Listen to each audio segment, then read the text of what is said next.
and welcome to Trip the Beltway Fantastic. We've told you many times on the show that all is not what it seems when it comes to Washington headlines. Well, this story has to be the epitome of that statement. In March, President Biden announced that the U.S. military would be building two piers, one floating and the other attached to the Gaza coast to surge aid into the embattled and beleaguered Palestinians living there. The project was supposed to have the blessing of the Israeli government and was to be open for business, so to speak, in 2 months' time. Well, it did begin operations in May, but as for fulfilling the aid surge, well, the story takes quite a turn. Here to catch us up on what happened and how the Biden administration has been misleading the public on this project is Stephen Semler. Semler is co-founder of the Security Policy Reform Institute, a think tank that develops policy ideas for the working class. He also writes the Polygraph newsletter on Substack and published a great piece on this topic for Responsible Statecraft entitled "Washington is Not Telling the Truth About the Gaza Pier."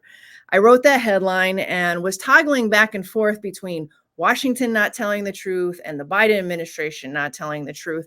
I went with Washington because I feel like it's not just the administration, but the military and the compliant media as well that are massaging this debacle so that the enormity of the failure and the inevitable questioning of motives here are hidden. So, Stephen, can you start out just by bringing us up to speed with the project, what it is and where it is now in Gaza? Sure. So Biden announced it at his State of the Union address on March 8th.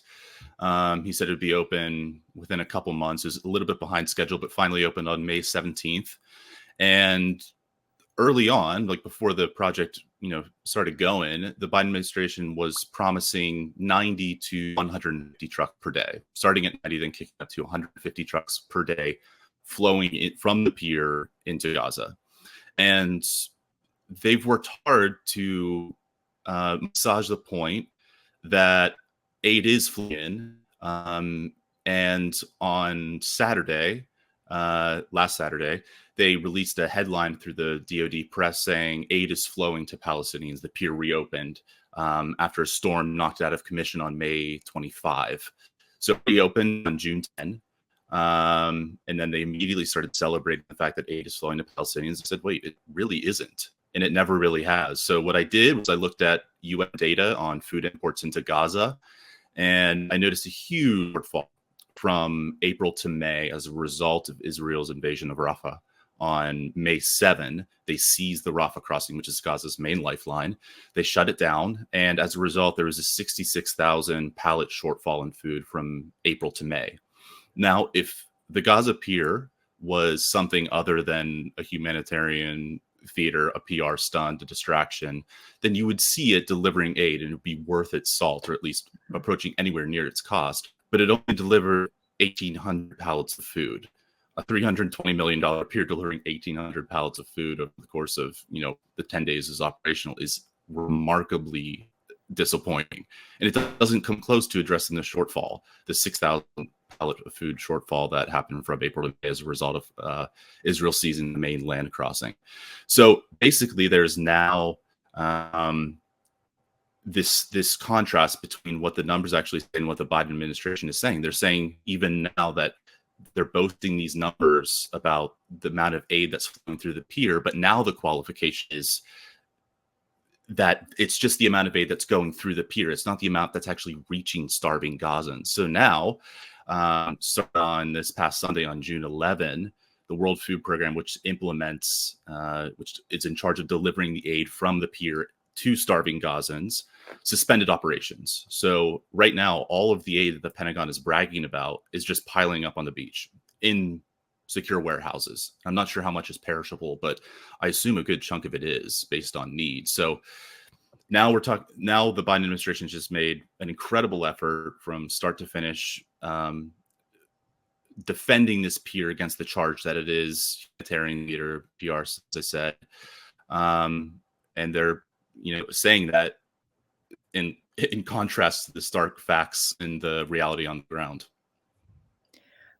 Yeah, I think the starkest reality or the starkest difference that we're seeing, as you mentioned, is the reporting that the aid came through the maritime corridor in tons, but hasn't gotten to beleaguered Palestinians because the World Food Program, which was in charge of this, hasn't been able to get the food through because of the security situation, and the crossings are still shut. So it seems to me that at the front end, the Biden administration said that the Israeli government had blessed this. There were even reports that it was the Israelis' idea to do the maritime corridor, the Gaza pier, and the entire operation was an Israeli idea.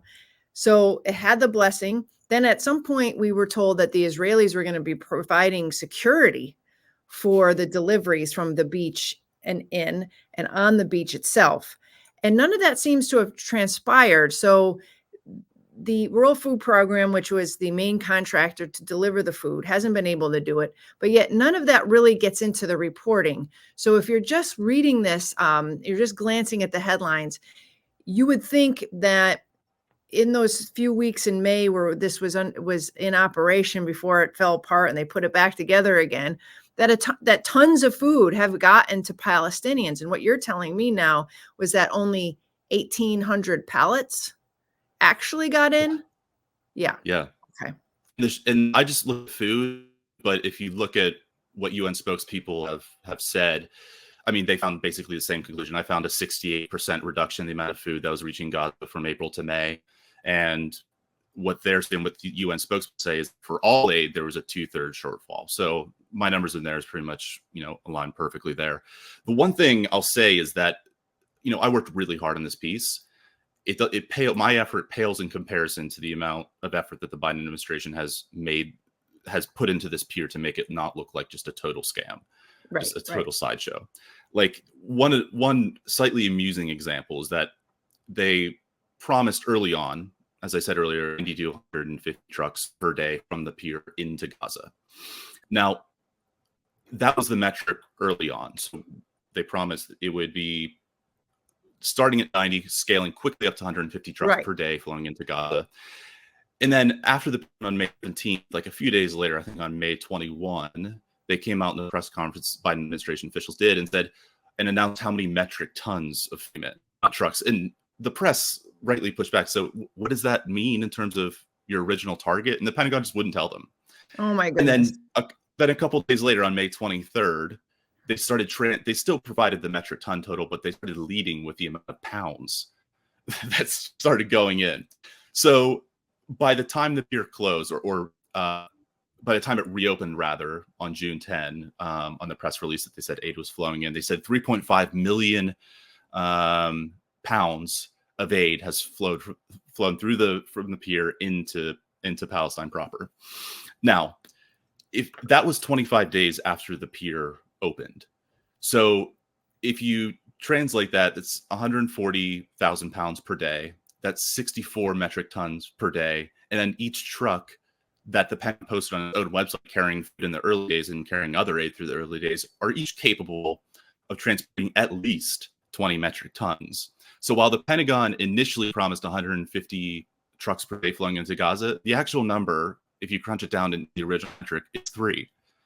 So they've really made an extraordinary effort to make this thing seem like it's working. When in reality, like, it's not definitely, like the point of the article was, it's definitely not working for Palestinians. So my thesis is that it is a sideshow and a PR stunt, and it's distracting the real power that Biden has over this situation to make a difference, to improve conditions on the ground immediately, either by forcing the Israelis to accept a ceasefire and or force the Israelis to open up the land crossings. From the beginning, we've been talking about this idea that Biden needed to do something. And this is why he announced this during the State of the Union address in March. And I remember when he announced it, it seemed to, come out of nowhere. We're going to build this massive pier system in which the U.S. military, which is a can-do institution, is going to come in and it's going to surge aid into Gaza, but no boots on the ground, mind you.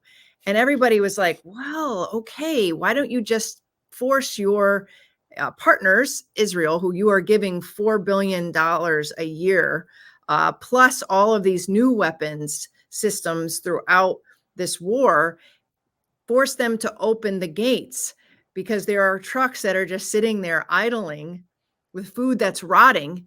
Wouldn't that be easier and cheaper than building this massive operation, this JLOTS operation, which would commandeer a lot of Army and Navy vessels, resources that are starting to thin out on our end? So everybody, sort of like the media, just kind of took it in stride. And, as you and I talked offline, they did ask questions during the briefing. How is this going to work? Why is this better than just forcing them to open up the gates? And then proceeded to watch, the progress, which they said this is going to take 2.5 months. And I had gone on and I tracked all the vessels as they were coming over, because this required Army support vessels that don't go very fast, and had been carrying a lot of equipment and all the pieces for the piers. And they got over there and they built it rather quickly, almost too quickly. And engineers and people who know much more than I do, it said, if they have this pier, they have the floating pier, but then they have this pier, this trident pier that's supposed to be anchored to the beach. You really need Army engineers like on the beach every day maintaining this. This isn't something you just build and then walk away. How are they going to do that if there are no boots on the ground? So there are a lot of questions about, well, are they going to hire contractors? How are they going to maintain this without having boots on the ground? And then there's the whole security question. And I feel like those questions were never fully answered. And so that you actually had members of the retired military saying, this sounds like a really bad idea. This sounds like, not only it doesn't seem structurally sound, logistically sound, but the whole security issue, are we putting our men and women in harm's way by engaging in this kind of project? And those questions were never answered. So I feel like this thing just had a lot of folly written all over it from the beginning, and it cost us a lot of money. At first, and maybe you could talk a little bit about this, they said that it was going to be $320 million for the first 30 days. And then didn't they change their estimate on the cost? Yeah. After the pier broke apart conveniently, it's not nearly as expensive as we thought.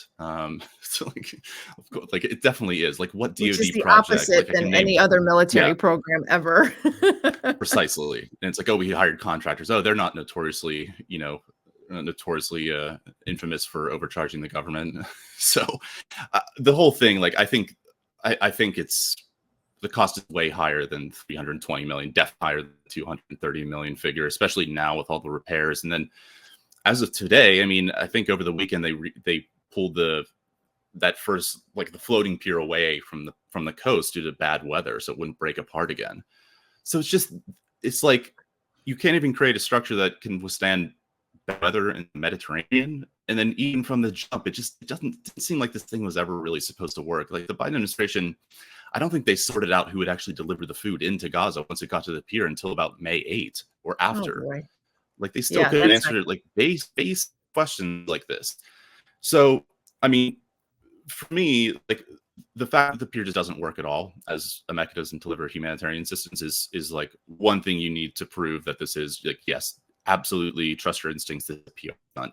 And the second thing is, it has to, in order to qualify to be humanitarian theater, it has to distract from a much easier solution, which is Biden's ability to just force the Israelis to at least open up a land crossing. A ceasefire is ultimately what's needed to prevent essentially what the World Food Program has said, that 1.1 million people in Palestinians face starvation and death by this time next month, which I think is believable considering how bad things are on the ground. And people deny that Biden has this sort of power, but the only reason why a trickle of aid is getting in at all is because Biden decided to use his political power. So on October 9th, I think, Yoav Gallant, the Minister of Defense for Israel, said there will be a total siege of Gaza, no food, no water, no electricity, nothing. And then a week later, he was defending himself in the Knesset against far-right members, asking him, hey, like, why did you decide to leave, like, allow a little bit of aid to come in from Egypt? And he said, the Americans said so. We rely on them for That's military right. equipment. And his exact quote was, what was I supposed to do? Tell them no? Like, the amount of So we power do have Biden has.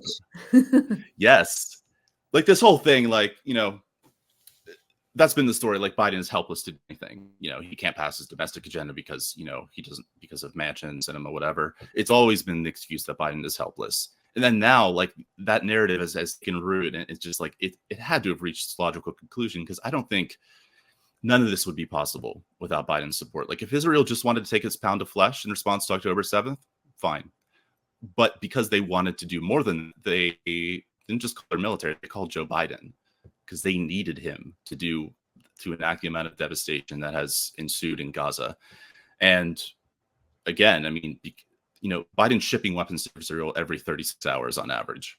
So, like, the amount of power that he has over this situation, like, he uses any of that leverage, the land crossings will be open. So what I'm trying to say is, this long-winded answer is that the conditions on the ground reflects Biden's policy choices. He is in an immensely powerful position. Yeah, and things on the ground kind of reflect the dysfunction of his policies writ large. I mean, he orders this pier, it falls apart, food is rotting on the beach. This doesn't make the military look good. It doesn't make his administration look good. I personally, I mean, and I have nothing to go on this other than comments that have been made to me privately, but also in the media from retired military. I don't think they really wanted to do it either. I felt like a resistance there. I remember when Secretary of Defense Lloyd Austin was asked about this by Matt Gaetz, and he said, what if our troops are shot at? Can they defend themselves? And instead of equivocating, Lloyd Austin's like, yep, they can shoot back. And Gates said, is there a possibility? I mean, how high is the possibility that our troops would be in harm's way, would be shot at? And he's like, it's pretty possible. And he said it quite like it was, there was no spin doctoring going on as usual with these military generals and high top officials who answer a question by not really answering a question and dancing around. He said, oh yeah, it's really possible they're going to get shot at. And I thought to myself, I don't think he likes this project. I don't think the US military was fully on board. They had to follow orders. They said, okay, we're tasked to do this. We've built these J-lots, these trident piers before. This isn't like rocket science. But I think given the weather conditions, the enormity of the task, the security issues, the shortened timeline, that they were probably backed up against the wall. And so I would imagine they're probably not too happy right now, because it looks like they were incompetent. Like, they could not build a pier that could withstand the normal tide situations and the winds and everything. What I think they called it the high seas states, with some weird term that the Pentagon and the White House was using. I said, that's a new one, high sea states. Like, you mean the summer? Yeah, exactly. So how do you fix that? You can't fix the weather. So I just think that I would love to be a fly on the wall to hear what, like, administration officials, particularly the military, actually think about this, because it makes everybody look so incompetent, dysfunctional. They're constantly sort of chasing their tail. And like you said, just using the leverage probably would have put them in a better position, and it would get the Palestinians what they needed. Did you ever entertain the idea that maybe the pier had been built for other reasons? And I, at the beginning of all this, had asked around, because I felt like they didn't tell us where it was going to be built at first. And then it turns out it was somewhere south of this corridor that breaks the Gaza Strip in two, that the Israeli military was using to reinforce their troops and assets on either side, in northern Gaza and southern Gaza. And part of me is like, are they just going to use this for reinforcements and getting stuff in there for the military? And I was pretty gently told by experts smarter than me that they didn't really need that. But it always seemed to me that, like, why this pier? Why this project? Is it for some other use? I think it's eventually, like, even if that wasn't the intent, like, of course it's going to be used, like, especially as it says, as you said, if it lines with that new buffer zone thing that they built, which, by the way, cuts into the best landing Gaza. So, like, it's just like obliterates like the one of the most critical, like, breadbaskets part of Gaza. And I think after the Saturday raid that rescued 4 Israeli hostages, killed, what now it's like close to 300 Palestinians and injured another, what, 800. I think with photographs of, like, helicopters operating near the pier, and then the Pentagon coming out in the following days saying, no, the pier was definitely not used for that. Right, and the press right. asked, saying, okay, well, how close were the Israeli helicopters and Israeli personnel to the pier? And they said, oh, I don't know. You'd have to ask the Israelis. It's like, but in the day before, you had 3 major outlets reporting from 3 different sources, leaked sources, how closely the U.S. coordinated with Israel for this attack. So how don't you know? So, of course, like, I think it's just like, I mean, the ulterior motive thing was honestly my first thought. And I think it was just a matter of time before at least suspicions aroused. And I think that's why the World Food Program called it off. They decided, no, we're not going to deliver. We're just going to let the situation go out for a second. I don't think it was really for their operational safety, because they had to worry about operational safety before, because Israel was targeting humanitarians before. Yeah. So I think it was just because I think Cindy McCain had after that Saturday just had like maybe a come to Jesus moment, for lack of a better term, saying like, oh, why did I choose to ally with the U.S. military on this like clear thing? Because I think their thinking was, okay, U.S. won't use this leverage, so at least we can, do our jobs and help save lives, because that's just how humanitarians think. I mean, it was one, obviously. So, but I think in the end, you always have a regret with, or maybe second thoughts if things don't go according to plan, who your donor is really and who you're actually working for. That's like one rule in the humanitarian sector. It's like, try to avoid working with American donors, especially if it's the military that you're cooperating with, because we'll screw over your operations. Because now there's an association now with the pier and something else that existed beforehand, but now with these new photos, and then some saying the Israeli infiltrated with a humanitarian truck. I haven't seen that, but it said it was at least a civilian truck that they used. So it's just one of these things where it's like, of course, it's going to at least corrupt the humanitarian thing, and now you're putting those people in danger too, more than they were before.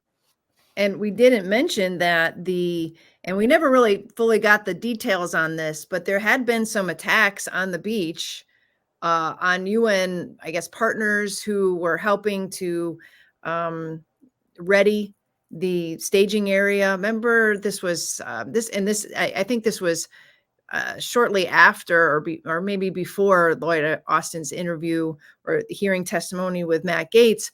But there had already been some like shelling on the beach, and that raised all sorts of questions like, okay, so this is happening before the operation actually begins. What happens when who's going to be there? And I remember there were a few moments where there had been some reporting about private contractors being brought in to secure the area, and several outlets reported that with not much official backing, which I find funny when mostly Israeli papers who just and they mentioned Fogbo, which is an outfit that's run by former special forces, ambassadors, other military officials, and saying that they had already signed some sort of contract with the U.S. Military or State Department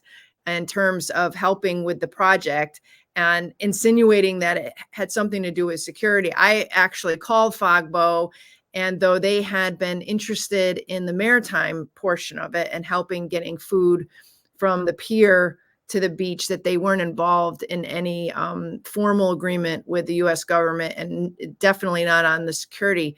But I feel like that there's just a lot swimming around in terms of like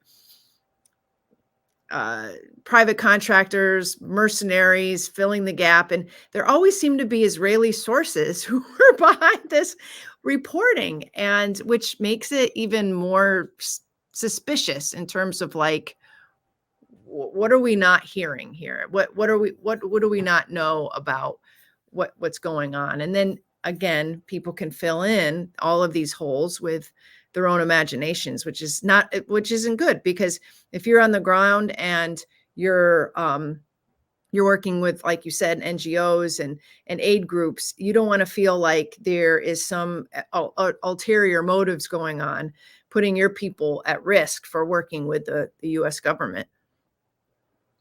Yeah, that's exactly right. Exactly right. So what happens now? I mean, did this thing just float away, and the Biden administration hopes that nobody remembers what its original intent was? What's the latest on this? I mean, is it out of commission because they don't have anybody to deliver food? Are they still having logistical problems with the actual pier? Is it expected to go back online fully?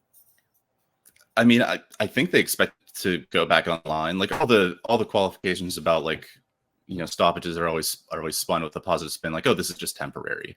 But if it's weather related, we're going to be dealing with this all summer into the early fall. So it's like, okay, it goes back online, it's going to be operational for another 3 or 4 days, and then the aid they deliver through the pier is just going to sit on the beach because they don't have someone to implement either the last mile of the deliveries. Exactly. Yeah, to me, I just think like the Biden administration is going to ride this out until there's enough public pressure saying like, okay, this is clearly a PR stunt, like just open the borders. That's why I hoped, like, I sent it to the article that I worked on together, Kelly, to people I know in the press room who are asking these questions to officials. Good. I sent it to former State Department official and current superhero Josh Paul as well, who resigned. He sent it to Stacey Gilbert, who resigned as well.